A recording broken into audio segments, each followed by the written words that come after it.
નમસ્કાર, આપ જોઈ રહ્યા છો આઝાદ મીડિયા લાઈવ।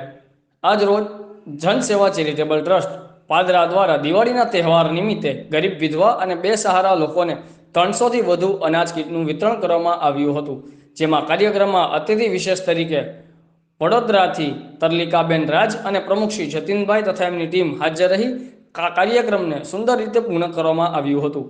રિપોર્ટર નિકુંજભાઈ રોહિત, આઝાદ મીડિયા લાઈવ, ભરૂચ। 1250 ને 2500 રૂપિયા મળવા જોઈએ। બીજો મુદ્દો અમારો હતો કે ભાઈ દરેક જે વિધવા મહિલા છે એમને જે ખરેખર જેમની જરૂરિયાત છે, જેમની ઘરની અંદર કમાના નથી અને જે ખરેખર એકદમ ખરાબ પરિસ્થિતિમાં જીવે છે એ લોકોનું લાઇટ બિલ માફ થવું જોઈએ, એમને લાઇટ બિલ ફ્રી મળવું જોઈએ।